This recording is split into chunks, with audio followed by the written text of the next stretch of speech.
get this show on the road, folks. We're 103. So, hi, everybody. My name is Jonathan Fisher, and welcome to the April 23rd installment of the Pacific Northwest Railroad Archive bi-weekly Zoom program.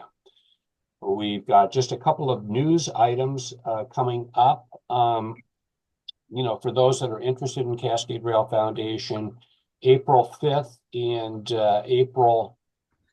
April 12th, we had Frank Zellerhoff, both at the Vashon History Museum and at the Highline Heritage Museum, talking about the Milwaukee Road barge operation on Pier 27. And all of that stuff is on beautiful YouTube, as this program will be later this afternoon. Coming up, we've only got 4 programs left in our spring campaign for the PNRA Zoom program. Tomorrow, I will be recording Dr. Frank Shear of the Railway Mail Service. Dr. Shear is the executive director of the Railway Mail Service in Boyce, Virginia, and he has a conflict when our program would normally be. And so we're going to pre-record him. This is the exception, Russ, to the rule, because we always do live events. May 21st, good friend of mine, Royal W. Gelder, Vice President of the Belt Railway of Chicago, will be back, and he will be talking about the reconstruction of the Rock Island Sunset Route from Kansas City to Tucumcari, New Mexico.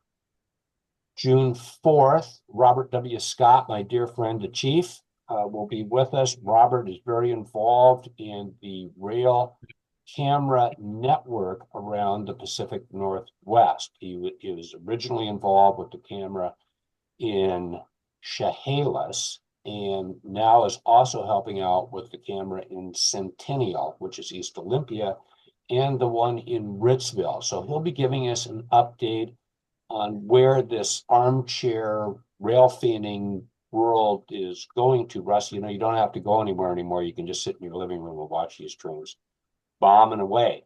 And then, so we have had a couple of what I would call cooking programs this year.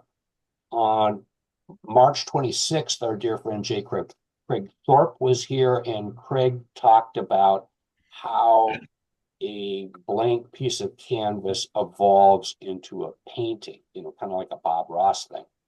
And on June 18th, our final program of our spring season will be past PNRA Board President Robert Bob Kelly. And Bob will be doing another cooking program. And this cooking program, Russ, will be how to publish a railroad book. As you'll know, Bob just got done publishing his book on Argus cameras, and he'll be doing a little primer for those of us that have got the Great American Train novel ready to go, if we could just figure out how to get it into print. And that's going to wrap up our spring season. We're going to go on a summer break, and the program is scheduled to come back. According to hopefully the network will keep me around for another season, Russ. And, the program should be back this fall.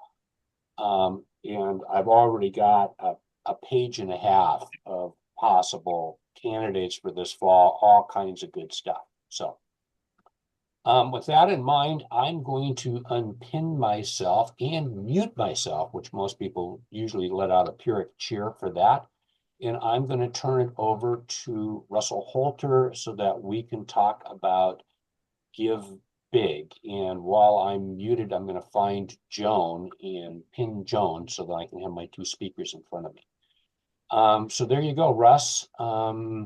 Take it away. Okay. All right. Thanks, Jonathan, for the introduction. I'm Russell Holter, president of the Pacific Northwest Railroad Archive. It's good to see Eric Vandevoort here today. I also wanted to mention that beginning May 1st will be our Give Big campaign. We have participated in Give Big about last 5 years or so. And it's one of our two fundraisers that we have each year. So if you are accustomed to giving once a year and you give in the spring as opposed to in December at the end of the year, then your membership and your support to PNRA and our regional heritage organizations is incredibly important. And so I just want to remind you that during May, give big. And if you are employed and your employer does a match, we would appreciate it if you would seek out that employer match so that we can double your contribution. George Foster, did you have a question earlier? I saw your hand up. Well, before Jonathan pinned out there, I was just going to say for any of you that watch the Weather Channel, occasionally some of the camera views that they have, remote camera views, are on virtual railfan. So kind of interesting. Usually they're back east, like in Tennessee or Ohio or maybe South Carolina. But occasionally when I'm watching the Weather Channel, it'll say it on the banner there that it's virtual railfan. Oh, okay. Yeah. Thanks, George. And besides that, just to ask you about the spring give, I think I need to renew my membership for this year, and then I'll send an additional check for donation. So, well, we always appreciate that. Thank you very much, George. well, I like you guys, and you know, you're in my if you want to say my former area there in the Puget Sound. I don't live there anymore, but still love it there. Anyway, so thanks, Russell. So Russ, we can those folks that want to be able to do it, you can donate to PNRA through our website, can't you? That is correct. And Joel McCurry, you have your hand up. Did you have a question, sir? Yes, I wanted to know about, is PNRA available to receive qualified charitable distributions, I think, from an IRA? So that's a question about being a recipient. Some people can make a donation directly from their IRA to a charity, Russ. And then it would either be stocks or assets or whatever. So that would probably, for those that would be interested, Joel, I would suggest getting a hold of Russell after the program. I can provide that contact information, and that's, it's very generous and noted, but we should handle that in a, confidential way. And so I'll put you guys in touch and we can go from there. How's that sound? Sounds good. Okay. All right. So I'm going to mute again, Russ. Okay, appreciate it. And Jonathan was our past bookkeeper, so he's very familiar with that kind of thing, Joel. So yeah, let's get together and we'll chat about that offline. First of all, I just want to thank everyone for being here today, and I wanted to talk about how the Cascade Rail Foundation got started. And if you are looking to do a large object preservation project, sometimes it can be a rather daunting task, whether it be a locomotive or a depot, in doing things. And often your passions kind of run ahead of your motivations, and you tend to end up doing things that you probably shouldn't do. And so in learning grassroots preservation efforts, I made a lot of mistakes when we started the Friends of the South Cle Elum Depot. And we started the Friends of the South Cle Elum Depot back in 1999, and then that evolved into the Cascade Rail Foundation about 5 years later in 2004, 2003, somewhere in there. I was really hoping that we would have Mary Pittis here today, the treasurer of the Cascade Rail Foundation, but I'm really happy to see one of our other founders, which was Mark Burleski. Say hi, Mark. And I also want to introduce to you David Newcomb. David Newcomb was our historic architect on the project. Mary is golfing. Okay. The woman's got her priorities, Mark. Um, so if you, uh, most of you guys are old enough to, before social media was social media, they had, if you had groups of interested people that wanted to come together around a particular topic, you met through what's called a listserv. And there was a rail lines west Milwaukee Road listserv, and I got on there along with a number of other folks, and we would exchange emails with each other. And before the days of Facebook, um, and on that rail listserv, the topic of the preservation of the South Cle Elum Depot came up.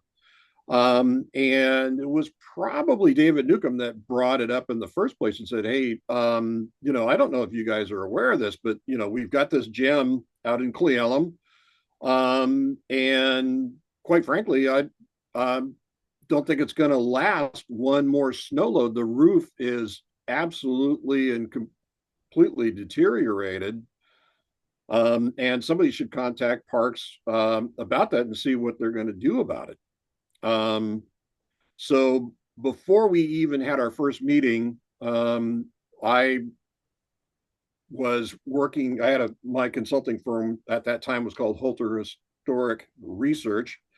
It's now Cultural Reconnaissance, but I did get in touch with the park planner, Brian Hovis. I had invited Brian Hovis to participate in this conversation today, but he informs me that he's too busy road biking across Spain, to be here today. It's one of those first world problems I guess we have to deal with. But Brian, I called Brian Hovis and I said, Brian, I've got a group of guys and we're concerned about the Cascade or about the Cle Elum Depot and that it probably won't survive another snow load. What is Parks going to do about your resource to prevent it from collapsing in on itself?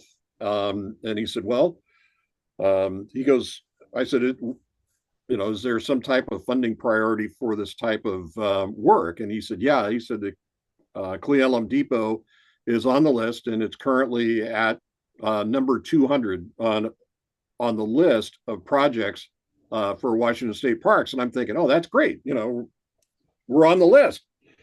I said, how many projects get funded a year? And he goes, 10 to 12. And I was like, oh, no.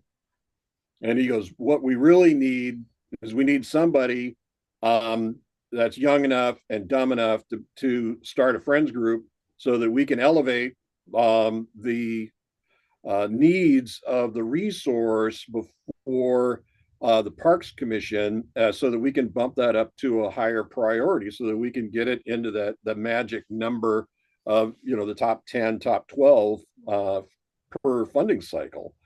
And so I went back with the information that Brian gave me. And one of the things that Brian said was that, we need to have a friends group. And two, we needed to have a condition assessment report done on the building. And so I reported back onto the Milwaukee Road Lines West listserv that I had a meeting with Brian Hovis and that one of the things that we needed to do was to start a friends group. And the other thing we needed to do was to do a condition assessment report.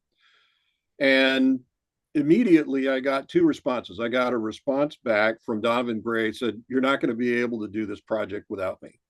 And never met Donovan before. But he was right. There was no way we could have possibly have done this project without him. He was had worked in nonprofit organizations in the past and was a phenomenal fundraiser, was able to raise all kinds of money and acquire grants for mostly arts, but other types of cultural programs. And then the other email I got was from David Newcomb. And David Newcomb said, I'm an architect. And I would love to do a condition assessment report. And so we decided that we should probably sit down, get together, and talk about what the next steps were. And David, do you remember that first meeting?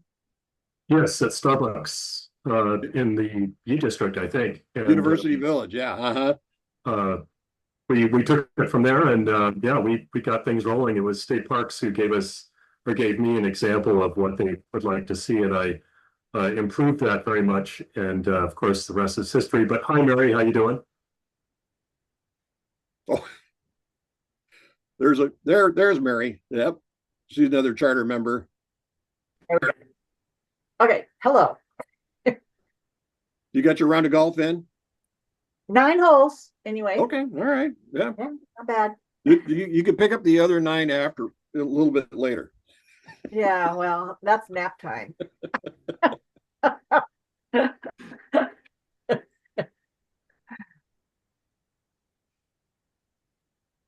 Oh my word. Okay, so anyway, so David and I met at the University Village Starbucks, and I'm like, I've never seen this guy before, and I'm walking around University Village wondering, how am I going to recognize this guy? Well, he sticks out like a sore thumb. How tall are you? 6'6". 6'6". And who's taller? Is it you or Paul Kruger? Well, I can't remember.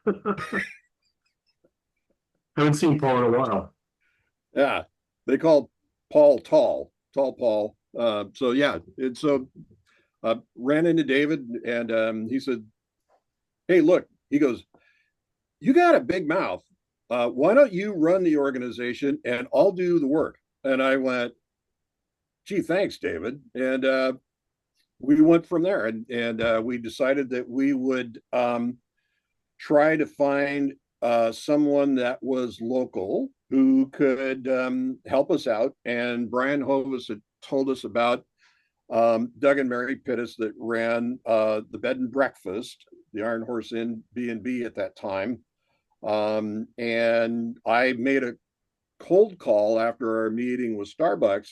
And Mary, do you remember that first conversation? I don't. You were a little bit reticent about the idea of having a couple of guys from the Seattle area come over and tell you what to do with your depot. Yeah, well, it wasn't my depot, but Brian Hovis had given me a heads up. He'd stayed with us, so he told us what was going on. Well, that's good. Yeah. So Mary and Doug graciously decided to hold the first meeting at the inn in their little banquet room, which was a perfect size accommodation for the number of folks there. And I actually found the meeting minutes for the very first meeting, and some of the people that were there was myself, David Newcomb, of course, Donovan Gray, Doug Pittis, Mary Pittis, of course, who was the treasurer. Are you still the treasurer now?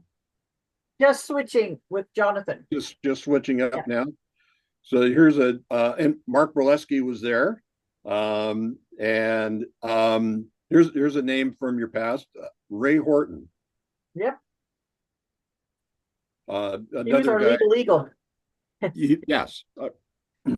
Yeah, I believe he's an attorney in Brainerd, Minnesota. Yes. And then from the community, the only person other than Mary that was really engaged very early on was Louis Musso from the Northern Kittitas County Historical Society. And he became incredibly important to the organization as we went along, because we piggybacked on their 501c3 while we were a friends organization, so that we could accept donations and have them be charitable. And in exchange for being adopted by the Northern Kittitas County Historical Society, they took an administrative stipend from every one of the donations. And in the end, I think in something like 4 years, they had raised enough money off that administrative fee to be able to help get matching funds to replace the roof on the Carpenter house. Isn't that right, Mary? I don't remember the Carpenter House one, but the telephone museum roof had to be Oh, it was the telephone museum. Okay. Yeah. And then later on, we had another name from your past from the community who got highly involved in that was Gary Parsons. Yes. South Cleveland council person. Yes. Yeah. And then from Parks, not at the meeting. We didn't have anybody from Parks at the first meeting because we spent an awful lot of time talking about them. We had Brian Hovis was the park planner. Jerry Tays was the park architect. And the park manager was Tim Schmidt. And Mary, is Tim Schmidt still living in He retired to Ellensburg. They built a home in Ellensburg. Oh, okay. But I just ran into his in a Chamber of Commerce meeting at the depot a couple of weeks ago. His son, Brandon, is now a fire chief in the Ellensburg system.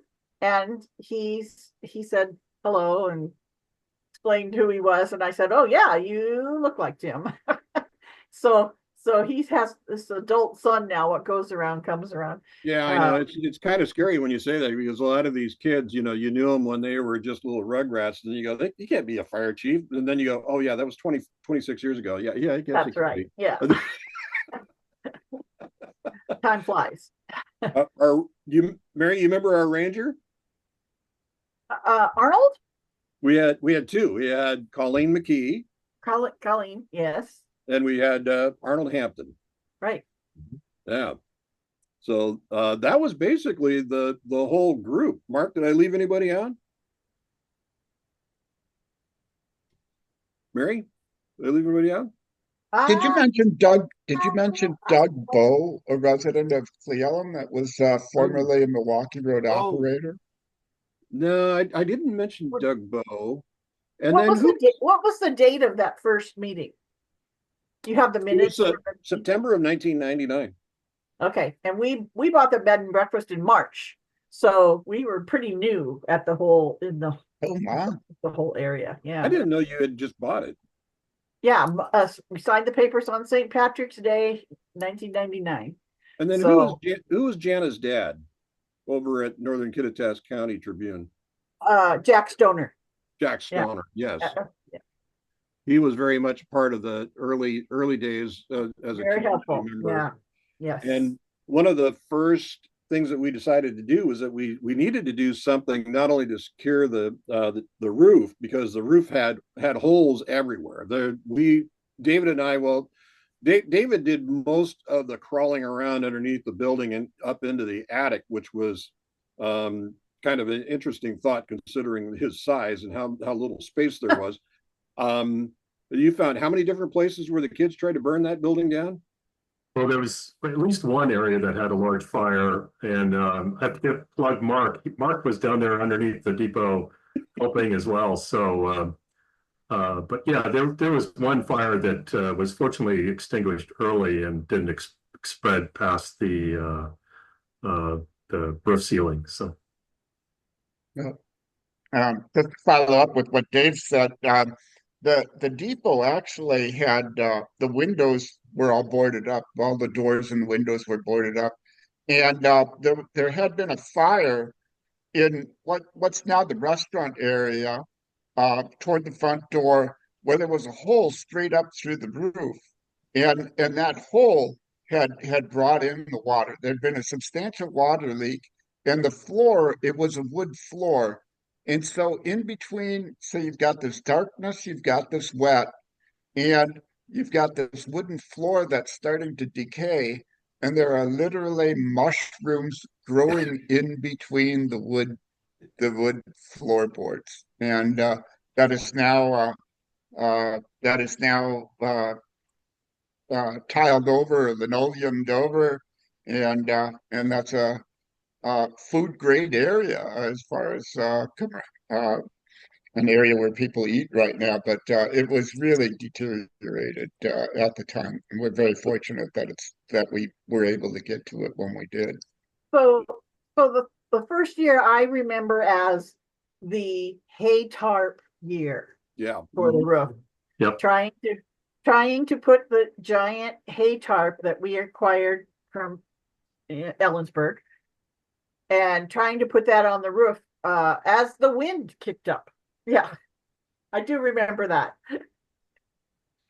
And was Brian Lee a part of that tarping project? I think so. He was in there. He was in there. Because I didn't remember meeting him until the day we actually jacked the building up. But he had been working prior to that. I do know that. And Mark was not kidding when he talked about the mushrooms growing on the floor. We had, you could actually run from one side of the depot to the other and slide on the slime that was growing on the floor. And I went in there one day after a snow, and I saw this perfectly round. Remember those Hostess snowballs, the little coconut little cakes that had the little marshmallow topping on them?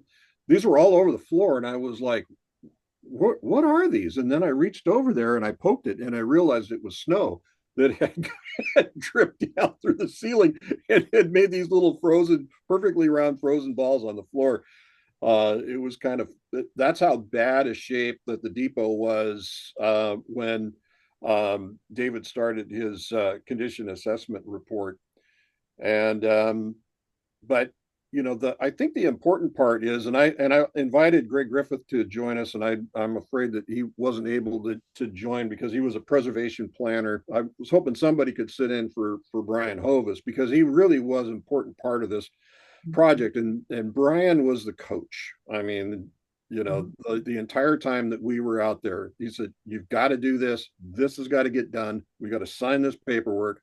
We need these grants, filled out." And he had me and David and Donovan, going off in three different directions, as necessary when as we were pulling together the resources for this organization. Anybody remember the first grant we received of over $1,000?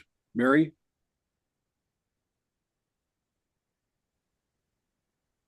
Well, Department of Agriculture through the town. It was Puget Sound Energy.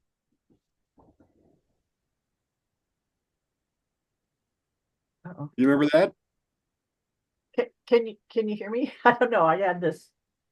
No, you kind of fuzzed out there. Froze up for a second, but it looks like you're back now.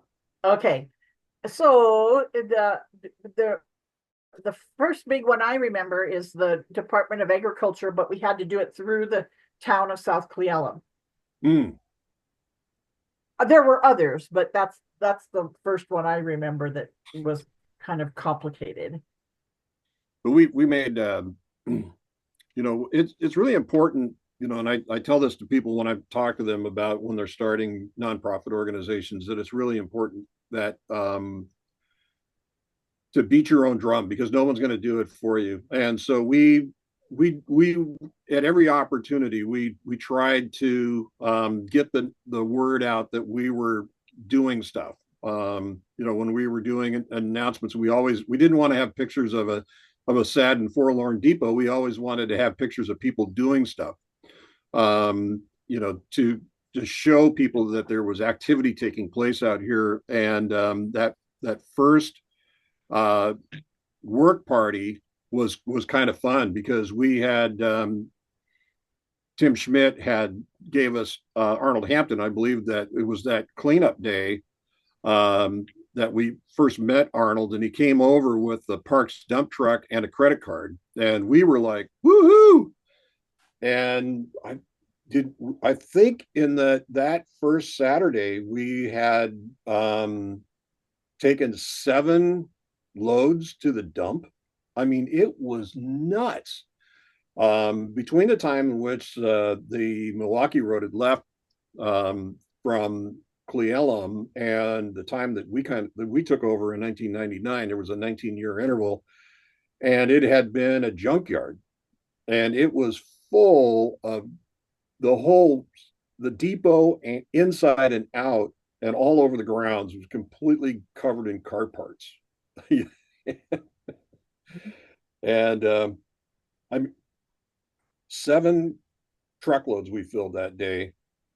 And the funny thing about it was, I mean, we all left exhausted. And then later that week, I get a phone call from Mary, and she goes, "You're not going to believe this." And I'm like, "What?" She goes, "You're on the front page of the paper."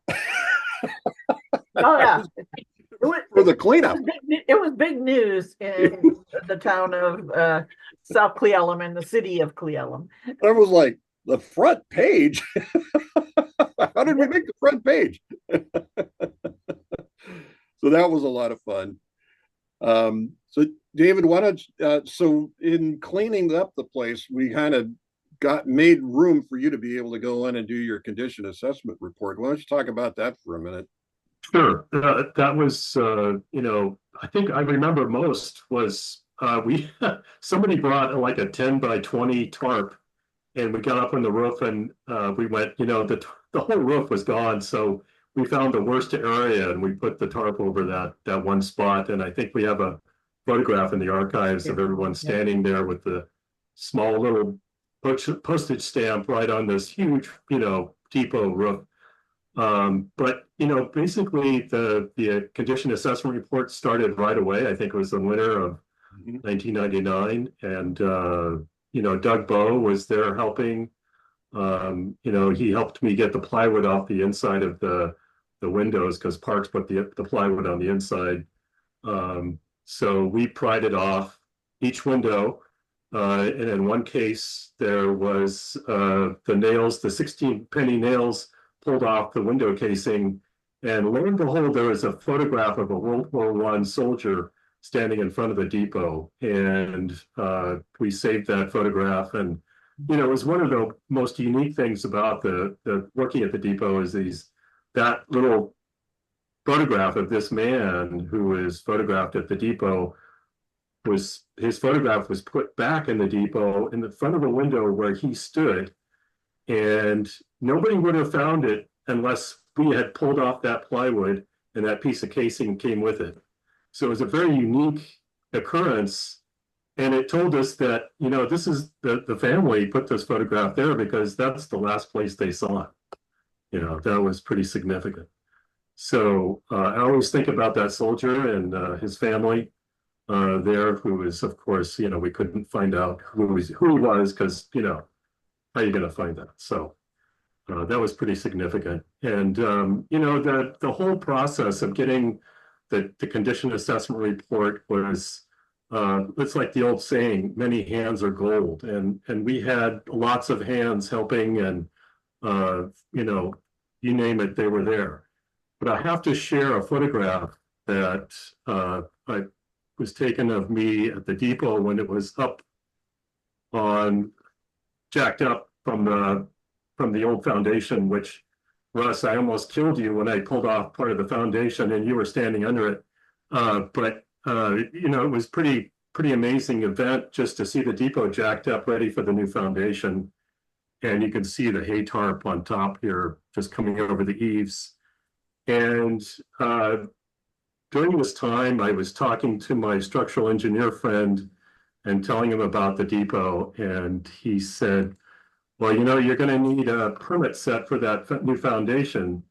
And I said, "Yep, that's what we're going to work on next." And he said, "Well, tell you what, I'll volunteer my time and put your set together." And I have to give credit to Ron Roberts, who is a retired structural engineer here in the Puget Sound area.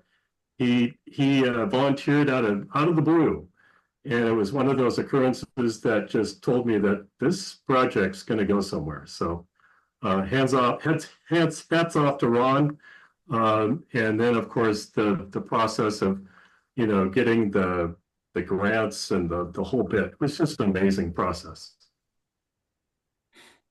Mark, was there any other goodies that you remember that were found in the depot when you guys were rummaging around through there? It seemed to me like every day we were finding something.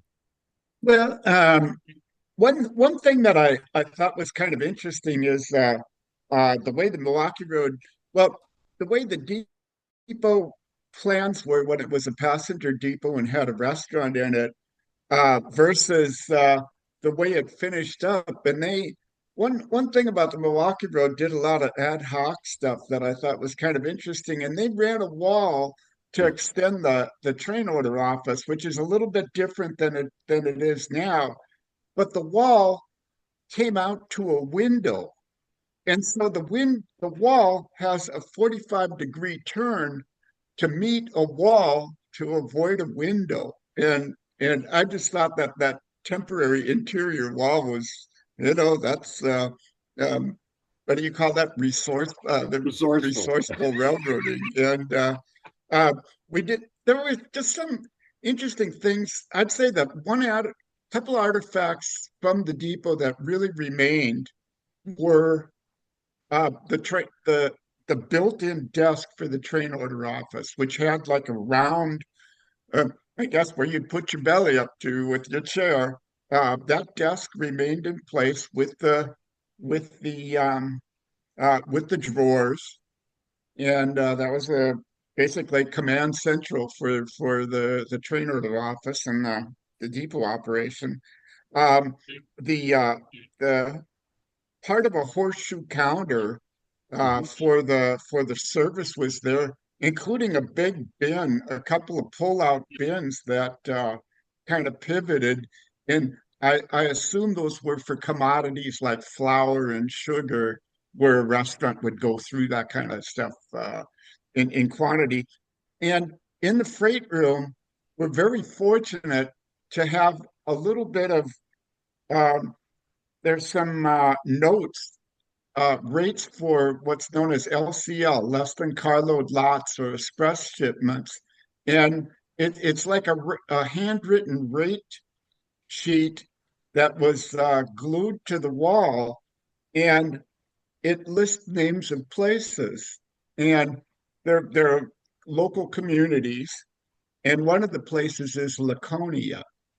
And Laconia is at Snoqualmie Pass. It's near it's on what was known as the High Line. This predates the Snoqualmie Tunnel, and Laconia is essentially that rest stop at Snoqualmie Pass.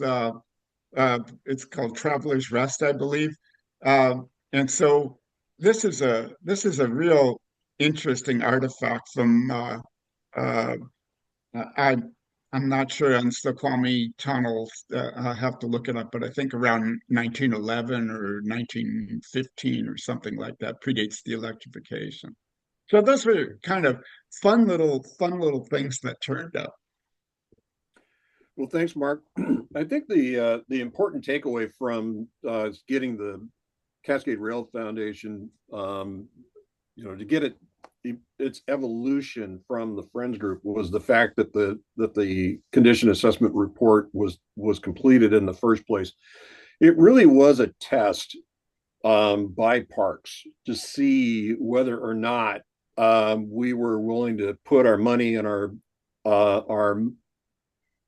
mouth and kind of manifest that into something that was tangible.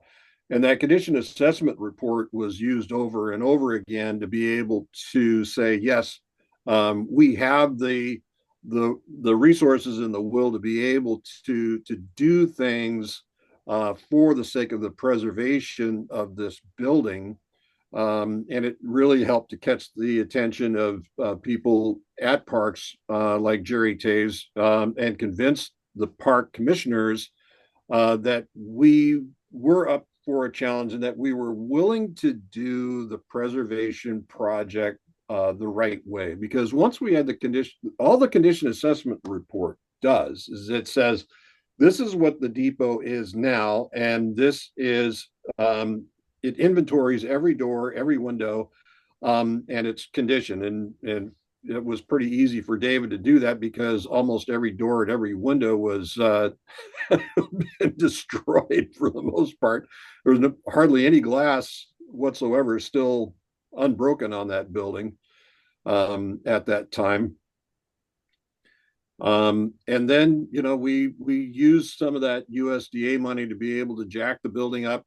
And did you guys remember the contractor that did the work on jacking up the depot? His name was Doty, and I think he was from Yakima, wasn't he, Mary? Yes. And And don't forget his children that came along on the job. And I think there was a dog too. I can't remember. So I don't think that we were the ones that signed the contract for that building move. I think it was Parks, right? Didn't they have to go through a competitive process? Probably. And Doty came out to be the low bid contractor, and he's out of Yakima. We don't know him from anybody else, and he shows up in a with him and about 14 kids ages 18 to 5. And that's when we realized how he got the low bid on the contract, was that he was had all these kids working for him in doing the depot project. And I think Mary was okay with it until the old man had asked one of his sons for a chainsaw. And I think about that time, I thought Mary head was going to explode, because the kid walks over to the truck, grabs a chainsaw, fires it up, and then Doty starts showing him where to cut on the building. And so here's this kid, he's 12, 14, I don't know. Maybe. And he's and he's going, and Mary's like, wow. Did you make it through the day that day? I don't know. I did. And the amazing thing was they lifted it up. We spent weeks putting a big foundation underneath. That's a whole nother story. And then he came back to put it back down on the foundation, and it was within a millimeter. It was amazing that it happened. So he knew what he was doing. Well, it's one thing to jack it up. It's another thing to put it back down again. And it speaks volumes to your friend David, as far as getting the engineering for the foundation correct, and then having a contractor that knew what he was doing. And I believe it was at that time that I had met Brian Lee, who was and Mary, you've known Brian since he was what, 5, 10, 15 years old? He hung with Doug's family. Yeah. Yeah. So he was the neighbor kid that would never go away. And he turned out to be a really great general contractor. And he's like, you're not going to build this without me. Which was kind of like, David's friend who said, you're not going to design these foundations without me. And it really was a kind of a stellar team, especially when you consider that when we did put that building back down, it, like Mary said, it came down within a millimeter where it was supposed to go. David, you had something you wanted to say there? Just the fact that, that really was an amazing thing for that whole 132-foot long depot to come down on a foundation that was, it was just perfect. It was just amazing. But I do have a photograph. I was thinking of your story of the floor, Russ, and I wanted to share this photograph of the floor being taken up by volunteer. I think this is the local junior high or high school kids who came in and helped take out the old flooring. I can't remember exactly when this was taken, but that was a memorable day to see all of that flooring getting taken out. I think that was the high school, Mary, don't you think? It was either a high school group, or my niece had a connection with the YMCA, and they did volunteer community projects, and she had them come over from the west side. And there was a group there once or twice, I can't remember. But it might have been that group of kids. They were that age. That was one of the joys of having Jack Stoner from the Tribune, following us everywhere we went, was because we ended up in the paper quite frequently, and people were keenly interested in what was going on, to the point where even the Ellensburg paper started picking up stories on what we were doing, especially when we had put a foundation under that building, and it was under the building. Remember that, Mark? They had the building sat on mud blocks, and those mud blocks were enormous. I mean, they were like 10 to 12 inches thick, 2 feet wide, about 4 feet long. They weighed a ton apiece, and we did some research as to why the Milwaukee Road would put such a substantial building with a restaurant and everything else on a temporary foundation. And we found out that it was mostly motivated by their willingness to claim that it was a temporary building, and if it was a temporary building, they could avoid county taxes. So I thought that was pretty interesting. So from the condition assessment report, Donovan Gray was able to raise quite a bit of money through a variety of different sources, and we were able to work with Washington State Parks to be able to get a higher funding priority for the upcoming legislative session. We were absolutely totally blessed because Mary can attest to some of the snowfalls that they can have over that winter, over any given winter. And the winter of 99, 2000, you had what, 4 inches of snow over the course of 3 months. It was nuts. Where normal is 2 feet of snow. So yeah, it was another amazing part of the whole project. Yeah, so that the hay tarp did its job, and we had to rip off we had to tear off the entire roof, didn't we, David? Oh yeah, the roof was terrible shape. I think the underlayment, let's see, it was like shiplap. I think that got torn off. So yeah, they did the whole roof, and good thing. And I want to say that I saw a recent photograph of the depot. It looks like they need a new roof now. Yeah. Yes. Yeah. So hopefully some funds will be raised. Didn't we get those the shingles in Blaine?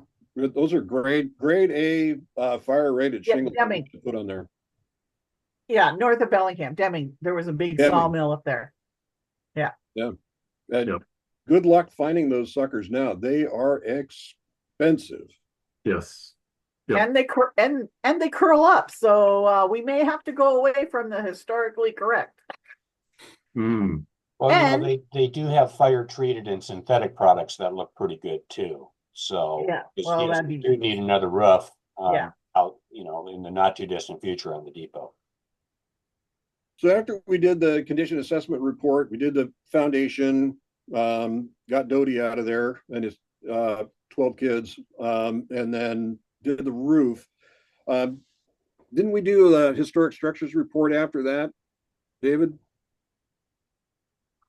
I don't believe so. I think unless Parks did it, but I know BOA Architecture took over and did the exterior and interior drawings for rehab, which I think was close to $1 million just for that portion.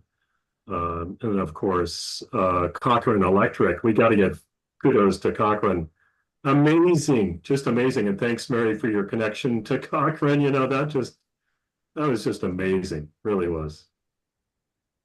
Yeah, it was Doug's brother Dick who worked for Cochrane Electric, and he convinced them that this was a great community project to be involved in, and they donated the electrical materials and a crew of four to six all the time to rewire the entire building.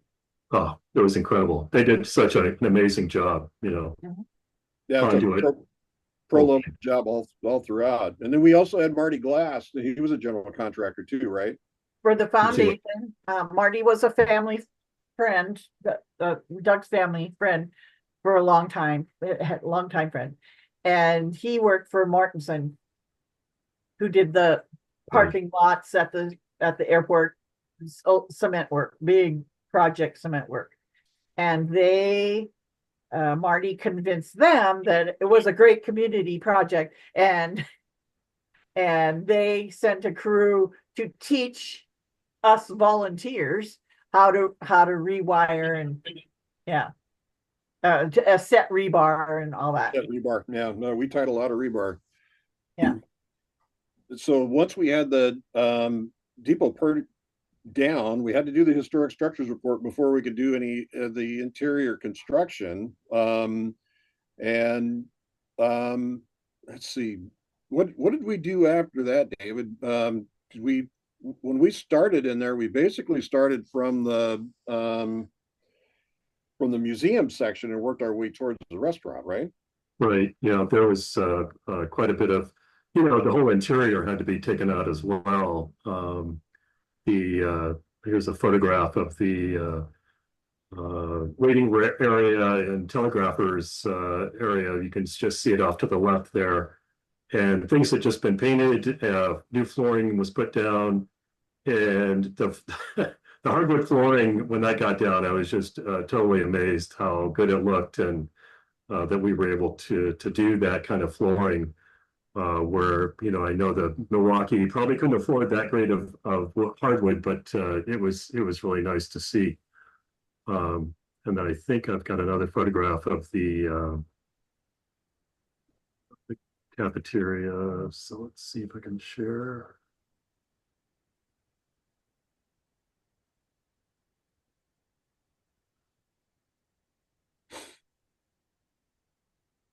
Yeah, this is just after it had been completed. So yeah, they did a great job. I mean, just throughout the whole building, and then down to the freight room.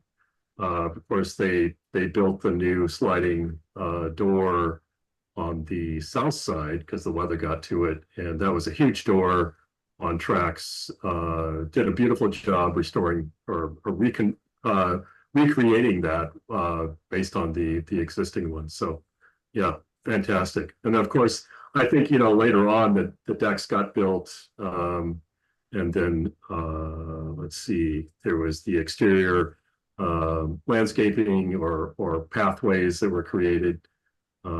But yeah, the whole process of I wish Donovan was still alive. He could tell us about all of the work he did getting the money raised for so many things. It was just amazing. So thanks for showing that photo, and yeah, kudos to Mr. Gray, who became a colleague of mine later on at the State Department of Archaeology and Historic Preservation. But in that last photo you saw, you could see the bar that Mark Valesky had mentioned that we had found in the original floor plan. That bar was a full horseshoe-shaped bar, and we were kind of lamented that we didn't find the entire bar.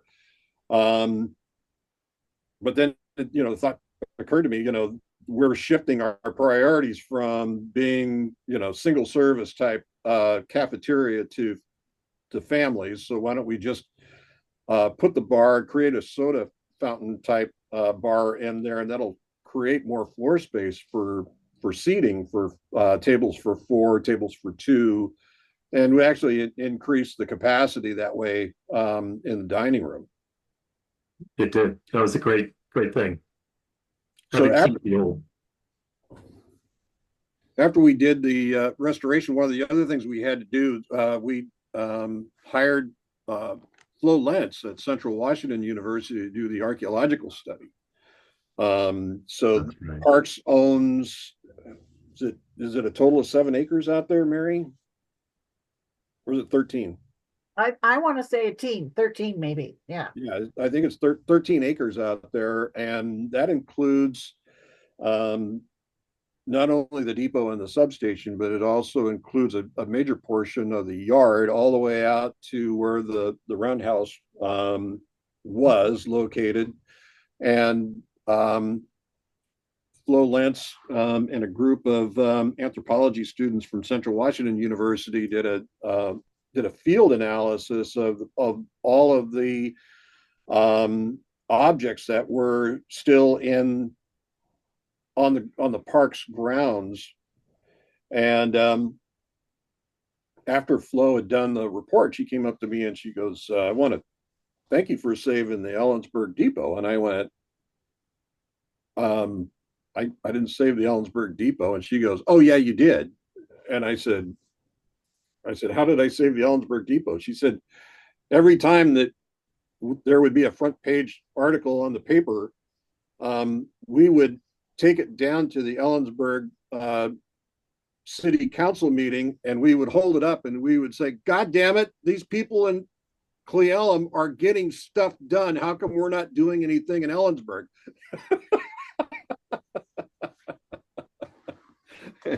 So through the PR and the press channels, we were able to shame Ellensburg City Council into taking efforts to preserve the Ellensburg Depot. And at one time, we were actually thought about connecting all the depots along the trail there, Mark, and having them all staffed at one point with telegraphers and things like that for when the John Wayne Trail Riders Association would come through. You want to talk about the trail riders? That's a big part. You're a big part of that.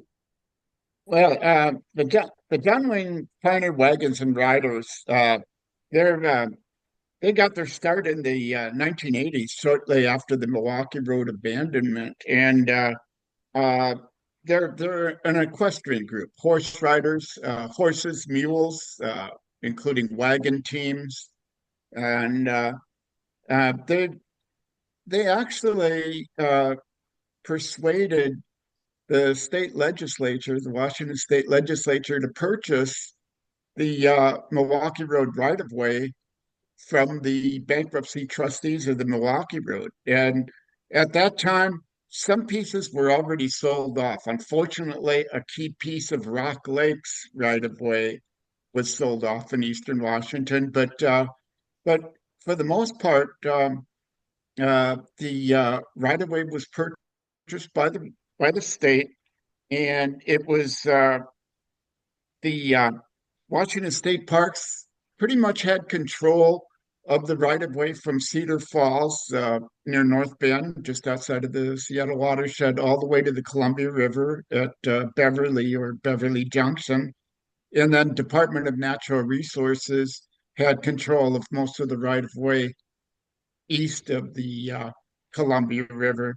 And the John Wayne Pioneer Wagons and Riders had their annual cross-state ride. And I think they even did some work where, for example, where a decked bridge would be missing at a road crossing, somebody brought a caterpillar, and carved out an embankment down and access road up, and that's how the right of way was continued.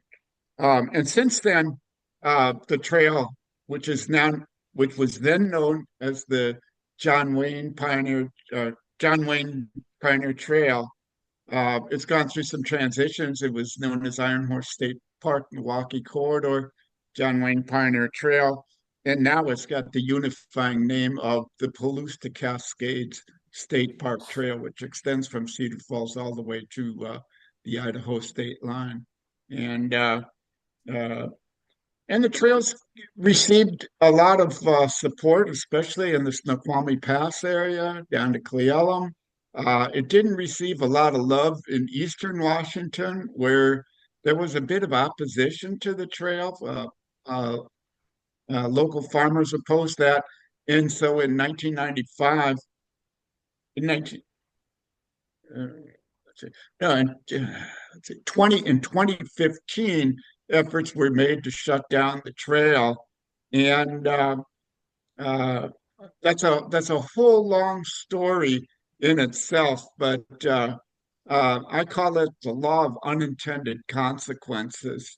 The efforts of some conservative legislators in Eastern Washington to completely shut down the trail in Eastern Washington had the opposite effect. It brought attention to the trail, and it also brought a thought, we have a trail that crosses the entire state, and I didn't know about it. And so the results of that effort to close the trail resulted in, for example, the Beverly Bridge across the Columbia River was reconstructed and is a recreational trail, as well as the Tico Trestle in Eastern Washington, as well as that wonderful trestle over Interstate 90, the Renslow Trestle, Yeah. and these and so there's been a noteworthy improvements made to the trail that helps connect it, and it goes right by the Cle Elum people, which I hope will be the resource center for information and heritage of the entire trail. And about once a year, the John Wayne Trail Riders Association would do a work party at the depot, and that's how we met Terry and Marlene Wade. And they would Terry would bring out his little farm traco and help to clean things up and grade things and move sticks of rail around and stuff like that. It was really a wonderful thing, and he became a really great volunteer for the organization for many years. George, do you have a question? Yes, I did. Real quick for Mark. So since I used to run the washi there on the UP, when I was last up through there, in fact, my very last trip before I retired, the overhead at Marengo was still there. Is it still there, and is it used as part of the trail? When you say overhead, I do you mean Yeah, so viaduct? as the Milwaukee went over the top of the UP coming that into, concrete? yeah, Okay, in that Marengo. that what George is talking about is a concrete, almost a tunnel-like bridge where the UP ducks under the Milwaukee Road west of Marengo before the interchange, and that is still in place. And I believe you can clearly see the build date uh, um, Probably pressed in on the 1914 or concrete. something like that. Kept in the concrete. Yeah. Yeah, so that's there. That's in place. Okay, do you know if that part that goes over the UP is that part of the trail still? Yes, it is. This is an area. Um, there was a major detour because a steel viaduct over Cow Creek. Yeah. The Milwaukee Cow Creek Bridge was removed. It was scrapped, and it's kind of a remote spot.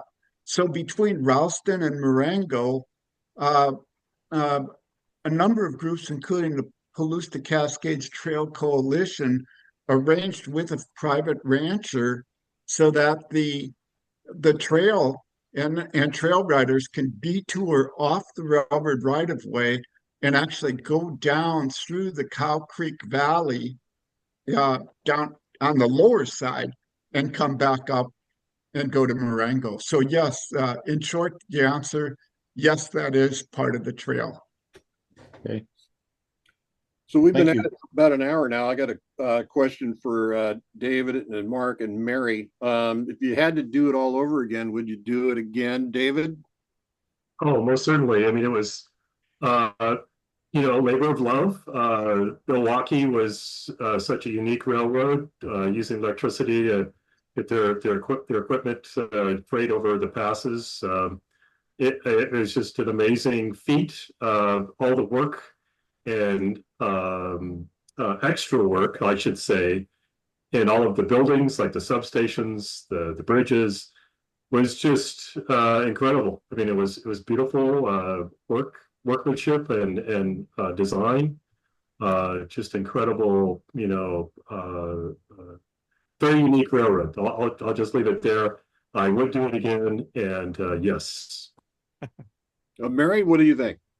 Yes, we would, Doug and I would certainly be involved in that we were part of the National Historic District, Bunkhouse for the Railroad Workers, and it was an integral part of our community.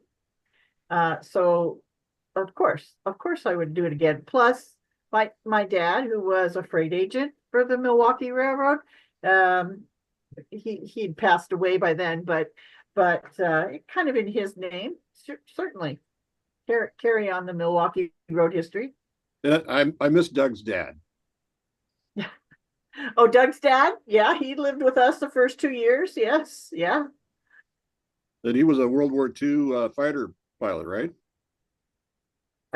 He worked on the. He'd like to say, he'd like to claim not outright that he was a pilot, but he worked on the planes. He worked on the planes. Oh, okay, all right. Anyway, he was a lot of fun. It was a very interesting cat. Mark, would you do it again?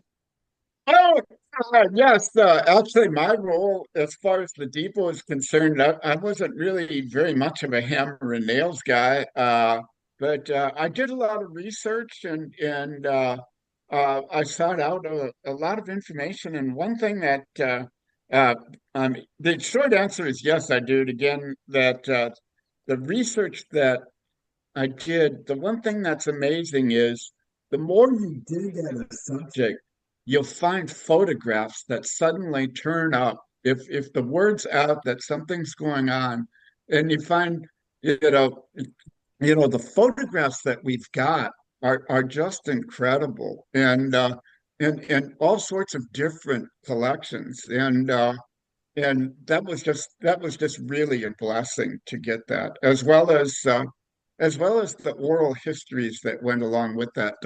Chris Scarlett, who hasn't been mentioned, he was involved in an oral history project locally, and they've gained a lot of information from people that many Milwaukee railroaders that have passed on over the years, but just wonderful people like Gene Lawson, for example, just a wonderful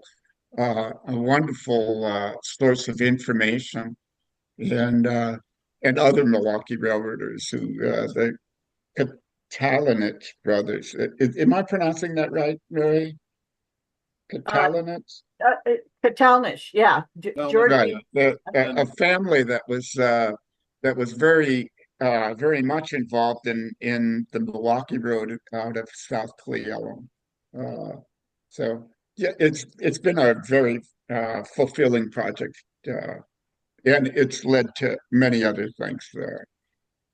So there's, I guess the elephant in the room is the substation, and we spent about $900,000 on the depot.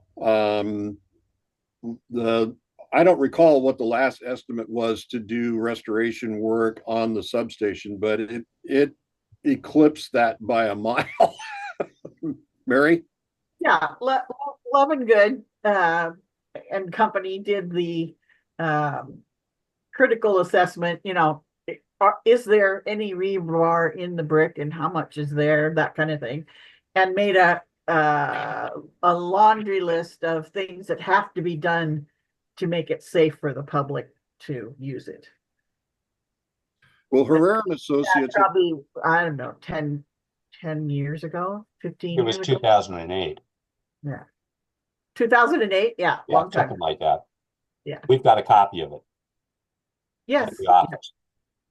Herrera Environmental Services went in there and did the cleanup initially, and I believe was it John Fluke that paid for that? Yeah, it's been the people in the white uniforms and hazmat people have been in there 3 times, I think. But yeah, John Fluke would have done one of them. Parks did the others, I think. Just a John Fluke was an industrialist. He was very much in the forefront of electronic instrumentation and electronics, and he had a fascination with railroading and especially electric railroading. And at one time, he owned the substation, and so he did the remedial work at the substation before it was turned over to Parks, if I recall. And we have him to thank for making that wonderful brick building intact or relatively intact. It has no electrical equipment in it, but yet the structure is standing and in fairly secure shape. Yeah, John Fluke, and also Gary Parson, who was sat on the South Clealum Town Council, and he, when many of the brick substations, like up at Hyack and elsewhere, were being dismantled to recycle the brick, they came in to get a permit from the town to do the demolition at the substation, and Gary Parson told the clerk to tell him that they needed a long list of permits, and they just went on down the road and started work on another one, and that's what saved the substation. Then Parks took an interest and it didn't get demolished like many of the other ones did. So Mark and Mary, are you both still on the board? Is that correct? And are there any plans to get the substation to a point where the public would be allowed in? Only if the state of Washington wants to make a line item in their budget, because you're talking millions. Yeah. It would take a public-private partnership. Before the Milwaukee Road Historical Association convention in Yakima, I believe that was in 2015. We wanted to have a guided tour through the substation. We worked with a risk assessment manager of state parks as well as a local ranger, and we went through we did a walkthrough of the building, and we were given permission to have the substation open for tours, and so we did have a guided tour through the substation. We had some areas fenced off because inside what's known as the motor generator room, that's it. If you see the photo behind me, the motor generator room is would be that front room with the peak roof there. The motor generator room has what is equivalent to being an open elevator shaft. Mm-hmm. You could just go right down to the sub basement, which is a terrifyingly dangerous situation. So we have to secure and fence off part of that area. And the other thing is all the broken glass, and Parks remediated the bird droppings inside the substation, and that was professionally done. And we've also had the windows of the substation screened up. So there's board up plywood on the ground floor, and they painted it a tasteful brick color. On the second set of windows are wired off to hopefully keep the pigeons and the other birds from getting in. So one of the problems is that it's a brick building in an earthquake zone. So apparently earthquake proofing and some sort of structure, metal structure for stabilization might be needed. If you want to see an example of that, the Renton substation, which is now an office building, went through through that kind of rehabilitation. Although Renton, the substation was because of the height of the building, they were able to add extra floors in the building for office space, which was practical from a real estate standpoint, not necessarily a historical preservation. So there you So, go.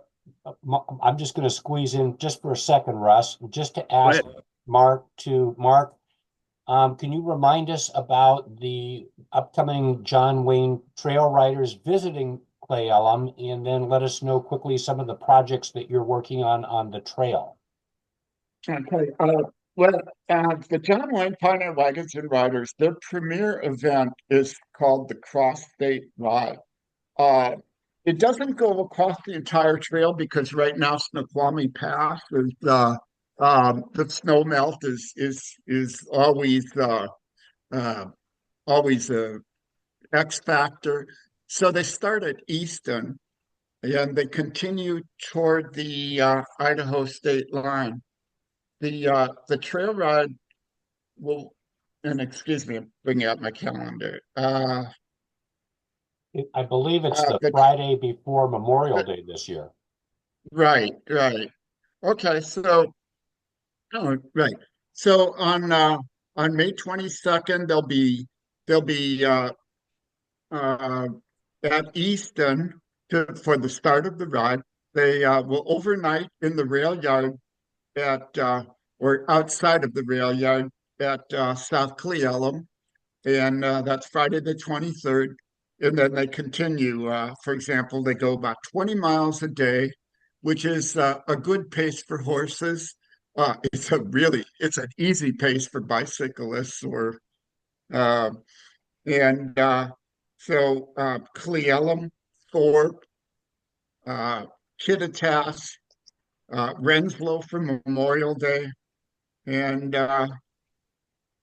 and Beverly on the 27th of May, and then they continue on, ending up in Tico, Washington for what they call the White Scarf ceremony, where if you rode every day and every mile of the trail, you would get a white scarf uh,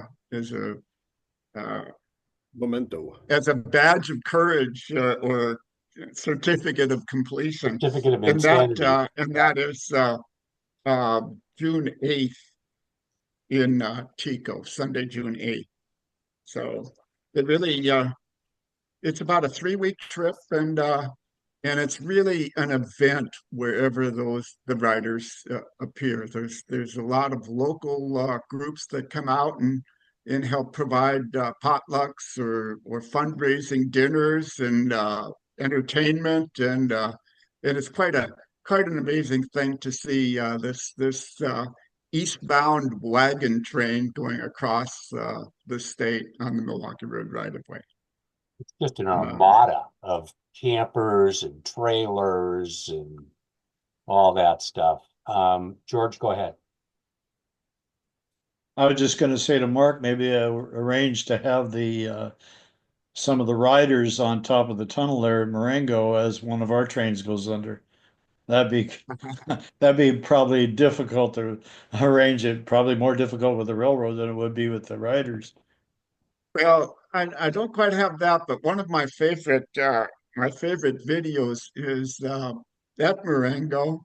Um, I'm I've videoed an oncoming Union Pacific westbound train, and as the power goes by, and the camera is perfectly still, and I just turn the camera a little bit, and you can see the back of the head of two horses on the team. Neat. All So right. it's horsepower meeting horsepower. There you go. There you go. So we've only got a couple of minutes left. We're getting towards the bottom of the hour, but Mark, just quickly, a quick rundown on some of the trail projects that you're doing this summer, and then we'll wrap up. Okay, a big project that I'm involved in, if you can see behind me, this is like the weatherman. You see the Cle Elum sign behind me over my shoulder. Uh, we've been putting up station signs. This is a project that Dan Brady started. This sign was installed in the year 2000, and we've continued to put station signs at strategic location and name points on the trail. When we wrap up, and this year we're really have an ambitious effort. We're going to put signs between Cle Elum and Renslow, and then we're going to jump across the Columbia River, including Beverly and places on Crab Creek, as well as station signs up on both sides of Snoqualmie Pass as weather permits. Our big station sign project is going to come up the weekend of May 17th and 18th. That's in commemoration of Mount St. Helens eruption. We're going to start out at Cleo, and we're going to install signs eastbound toward Crab Creek. Excellent. Also, Go ahead. not my project, but Mike Turcott is involved with a signal crew to install a signal at a location called Ralston. They've salvaged a searchlight signal, a single lens signal, and rehabilitated, and they'll be planting that signal hopefully in the month of May and get it ready by the summer at Ralston, which is south of Ritzville and north of Washtukna and east of Lind. There you go. Well, Russ, we've had a pretty fun little get together. David, it is an absolute pleasure to meet you, being a member of Cascade Rail Foundation, the next generation. Like I say, it's just a pleasure to meet you and to learn about all the trivial, everything that you guys went through. And, as we work on the depot and the substation cooperative agreement and all that jazz, it's just inspiring to me to hear the stories, and from my friends that are on the board today, just to get some more background on what all went on. So yeah, this was an interesting program. And my fellow board members, I've got some breaking news. Moments before I got on the call today, I received a phone call from Miles Keogh, and he had really good news. So that's a bit of a spoiler alert for next time. Russ, you got anything more before we wrap up? No, I just wanted to thank David and Mark and Mary for making the time to kind of reminisce about the good old days, and that it was a project that is near and dear to all of our hearts. But it's if you think you can get a depot rehabilitation renovation done in 6 years, you're probably need to just double that because it costs way more money and more time than we ever imagined. Yeah.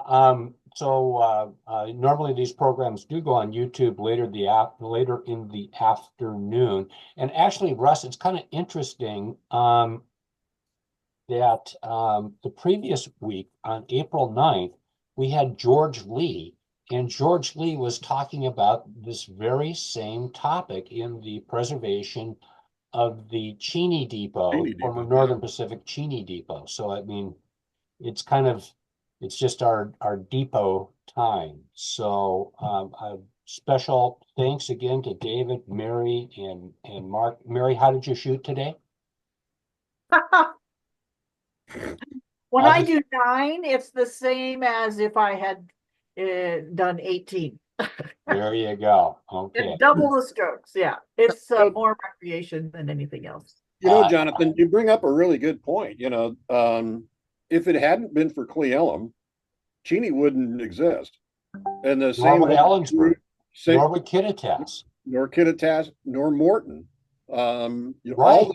All those depot projects relied upon the success of Cle Elum to prove the concept could be done. There were other depot projects out there that did get done that were not necessarily associated with Cle Elum. I could think of Duval and Carnation; those just kind of formed on their own. But Morton and Ellensburg and Cheney, they all Kittitas, all of them owe a nod of thanks to the work that was done by David Newcomb and Mark Burleski and Mary Pittis in saving the Cle Elum Depot. A group of true pioneers, dear friends, and just a comment from my dear friend Doug Andreessen. Now we need to work on the depot at Stillicum. Works for me. There you go. Fantastic. We are just coming up to the bottom of the hour. I'm just going to check quick, see if we've got anything. Anybody in the audience has got anything they want to add on today's program? Otherwise, we're going to move to adjournment. Gary Tarbox, go ahead, please. I might say, along with that, the trail rider group, I know from personal experience with our bike riders, Jack and I forged our way on the Foothills Trail before it was actually a trail, and it was clear that the trail riders had gone through there and clipped a lot of the stuff out, but they could ride through the mud puddles much better than we bikes could.